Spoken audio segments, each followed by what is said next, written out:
Despite Houthi crackdown and restrictions, Yemenis mark anniversary of 26 September revolution. United Nations Security Council Committee urges the Houthis to respect international humanitarian law.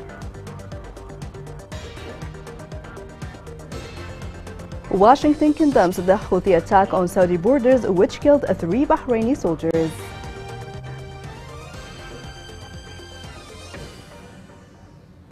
Good evening. Welcome to Yemen Today TV. I am Abir Ali.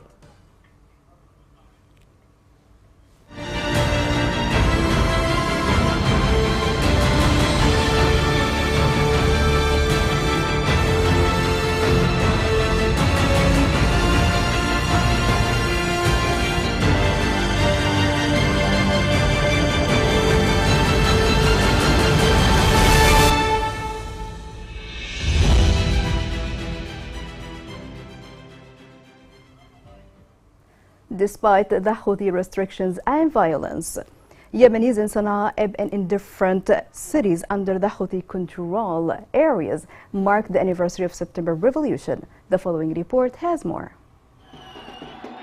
On Monday evening, most of the Yemeni cities, especially those under the control of the Houthis, witnessed large popular celebrations commemorating the September 26 revolution. The Houthis responded to these celebrations with arrest and repression campaigns, deploying their gunmen at checkpoints and on the streets to prevent gatherings of people in a clear expression of the fear of an uprising against them on the anniversary of the Yemeni revolution that toppled their ancestors in 1962. In various cities, Yemenis expressed their adherence and pride to the anniversary of the September Revolution by launching fireworks, raising flags, and lighting fires on rooftops in conjunction with official celebration in various cities. Thousands of residents of the capital Sana'a took to the streets carrying flags to celebrate the anniversary of the revolution, but the checkpoints deployed by the Houthi group in the main streets and at the entrances of squares prevented them from reaching what they wanted, and resorted to confiscating their flags and forcing them to return to their homes. Video clips of members of the Houthi group checkpoints have spread on social media, forcing car owners to remove their flags and chasing young men who sell them at street intersections. While local sources reported that the group's traffic police issued traffic fines to cars that raised the flags. Other video clips spread on Tuesday morning of cars belonging to the group with Houthi gunmen on board. They are working to remove the flags that the young people celebrating had raised on the walls and lampposts the night before. According to the sources, the group kidnapped dozens of young men who filmed the actions of its members against the revelers. And it was not possible to know the identities of the kidnapped youth, except for one of them called Faris Harmel, who had published what he had filmed, while the others were kidnapped while they were filming. Marib was one of the first governorate to celebrate September Revolution. People in the governorate went to the streets to celebrate the event and let the revolution flame. The following report has more. A new day for citizens in Marib, embracing freedom and dignity. A civil state was established that flourished with development and equality 61 years ago. Everyone here in Marib is celebrating in their own way the 61st anniversary of the revolution, the patriotic occasion which erased the features of the Imama forever. On this day, we got rid of the imamate as well as ignorance and oppression. Until this moment, we are striving to achieve these goals. After the revolution of the 26th of September, we faced another type of imamate, which is the Houthi militia. On the 26th of September, we were freed from the oppression, and I wish prosperity and success for all the Yemeni people. Torches of light were carried in the streets of the city, and children participated in this national day. The 26th of September became a historic day that revealed its worth and value to people more than ever before. The Houthi militia retreated people's lives to the dark era. The people of September are the people who didn't settle for less than freedom, rejecting humiliation, submission, and the rejections that the militia imposed by force of arms on them. We are celebrating today the 61st anniversary of the September Revolution, in which many people and ancestors sacrificed their lives for the sake of the country's freedom. September returned, and the citizens celebrated a day in which the earth was filled with pure blood and enormous sacrifices made by the free people, and a dynastic project was ended. Then the memory of the day has remained in the hearts of the Yemenis for decades, and here they are today waging the same struggle and renewing the path of glorious September. Human rights activists renewed the call to continue celebrations of the 61st anniversary of September 26 revolution all over Yemen. Activists stressed that the people's continuation during the past 48 hours of commemorating the anniversary of September revolution caused the militia into confusion. Here in Yemen, a 9-year conflict has created one of the worst humanitarian and protection crises this world has ever seen. More than 21 million people, including 4.5 million internally displaced people, need humanitarian assistance. And nearly 71,000 refugees and asylum seekers are sheltering in this war-torn country that has seen its economy devastated and is experiencing climate shocks. As part of the humanitarian community and as the representative of UNHCR in Yemen, I'm proud that our teams and our partners are doing crucial work to aid those in the greatest need. And it's unfortunate, but the reality is that Yemen remains one of the most dangerous places to operate. And most recently, we have tragically lost a fellow humanitarian, all while serving humanity. Humanitarians should not be targets.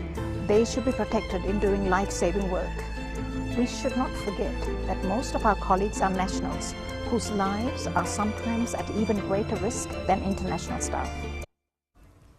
A Security Council committee agreed to take follow-up action in relation to a recommendation of the panel of experts on Yemen.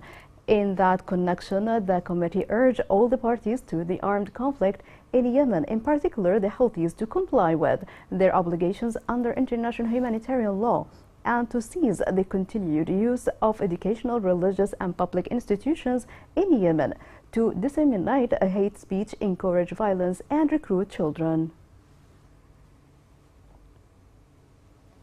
A third Bahraini serviceman died on Wednesday following a Houthi drone attack on Monday in Saudi borders. For its part, Washington strongly condemned the drone attack by Houthi rebels in southern Saudi Arabia, which killed 3 Bahraini officers and injured members of Arab coalition forces. The attack took place near the border between Saudi Arabia and Yemen and came as talks between Riyadh and Houthi rebels have been gaining traction in recent weeks. In line with that, the U.S. envoy to Yemen, Tim Lenderking, confirmed that the Houthi attack that targeted Bahraini soldiers is not consistent with arguments for achieving peace. Lenderking stressed that there is a desire among the parties to the conflict to reach a peace agreement in Yemen, but he acknowledged that mediation efforts are still facing difficulty. Recent weeks have witnessed intense diplomatic activity at the regional and international levels to end Yemen's conflict. This diplomacy attempts to end the 9-year war, which has made the country the biggest humanitarian crisis in recent time. The recent report is going to give you more details.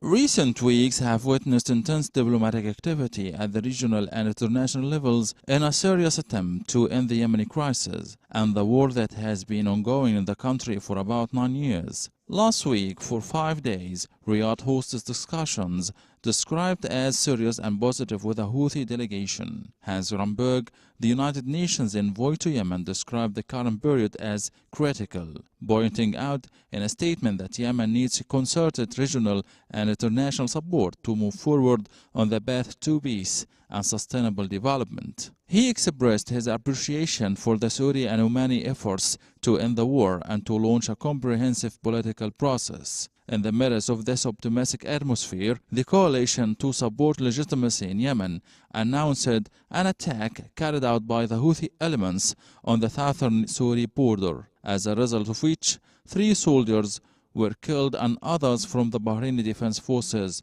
were injured. This attack sheds light on the difficulties and challenges that may face the hopes for peace, especially the beneficiaries who have accumulated huge wealth during the war, or what are called war merchants. But in fact, there remain fundamental obstacles to reaching peace in Yemen at the present time, such as resolving the oil crisis, exporting it, and agreeing on its revenues. A number of officials in the Yemeni government stressed the difficulty of sharing oil revenues, which they said were not enough to pay the salaries of employees, while the Central Bank of Yemen in Aden confirmed that oil revenues only cover 40% of salaries. Experts stress the need for an agreement between the parties to the conflict in Yemen to neutralize the oil sector from the ongoing conflict in a way that contributes to raising crude production rates as well as the return of production companies to work.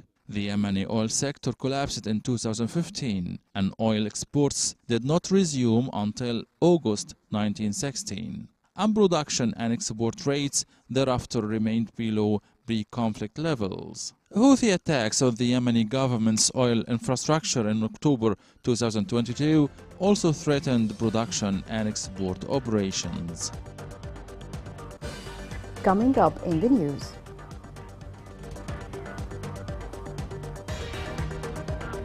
Iraq wedding hall fire leaves 100 people dead and dozens injured.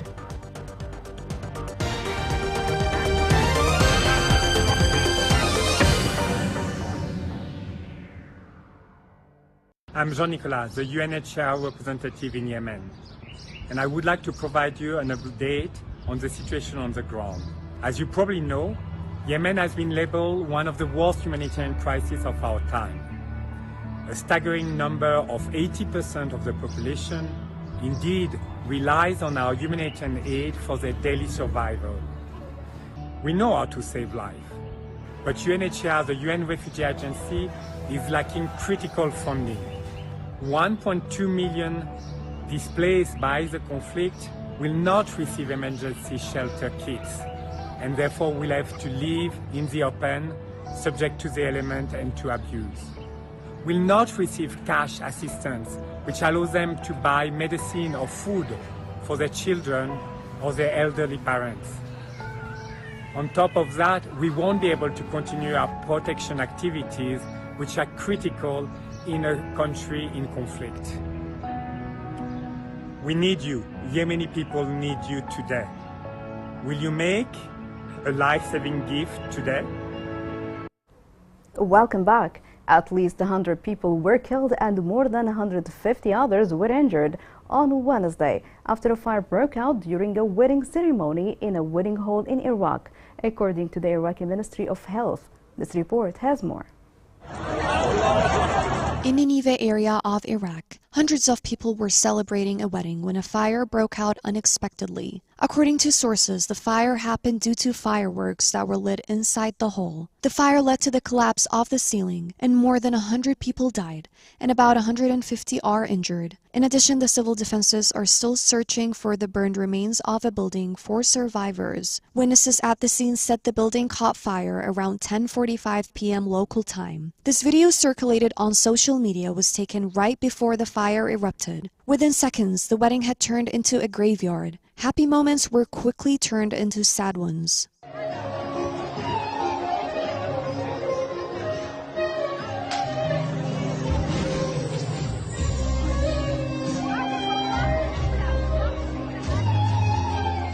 Hospitals all over the Nineveh region have received the injured. Dozens of people showed up at the main hospital, which is about 15 kilometers east of the region's capital, to donate blood to help the injured. According to the deputy governor of Nineveh, 113 deaths had been confirmed. State media indicated that Iraq's Interior Ministry issued 4 arrest warrants for the owners of the wedding hall, and he also ordered an investigation. According to witnesses, there were over 800 or 900 people inside the hall, but the number of dead could likely rise further. Back to Yemen. A recent UN report stated that the food security situation in Yemen continues to deteriorate further. In August report, the World Food Programme said that food security situation in Yemen continues to deteriorate for the 3rd month in a row. The report warned that food insecurity rates may increase in the coming months due to severe shortage of funding for the next 6 months. The Food and Agriculture Organization expected food prices to rise in Yemen late this year. FAO added that this increase will include most markets, but mostly in areas controlled by the Yemeni government. FAO explained that if the recent increase in global crude oil prices continues, there is a high possibility that fuel prices in Yemen will rise in the coming months, which will affect food inflation.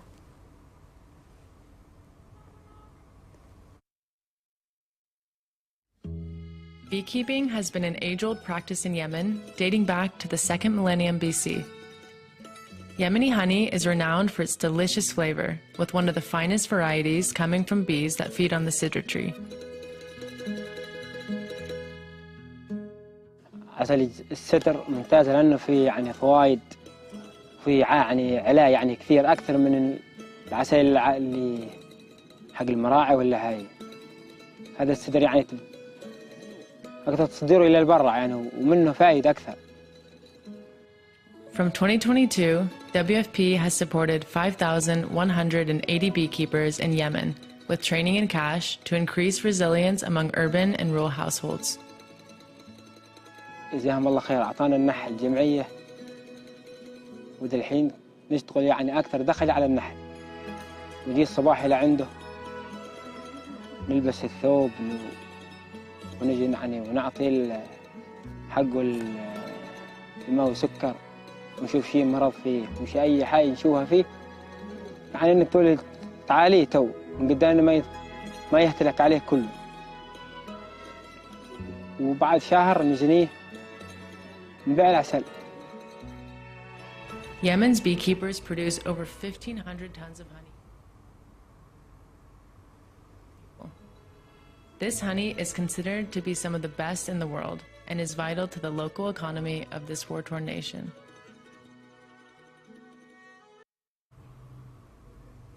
The International Organization for Migration said that thousands of displaced people expressed their intention to remain in their current places of displacement. The report added that the survey results showed that about 3/4 of displaced families expressed their intention to remain in their current locations due to security concerns, a lack of livelihoods, and landmines in their original areas. World Health Organization warned of a lack of funding for humanitarian need in Yemen. According to the organization, such funding needs indicate that the situation will get worse in a country that has been witnessing war for 9 years.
Here is a reminder of the main headlines.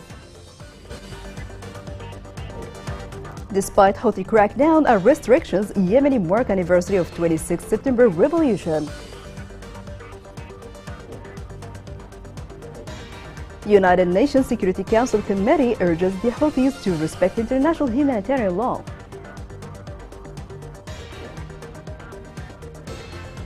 Washington condemns the Houthi attack on Saudi borders, which killed 3 Bahraini soldiers.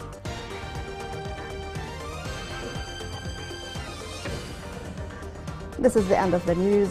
Thank you for watching. It was Adil Ali.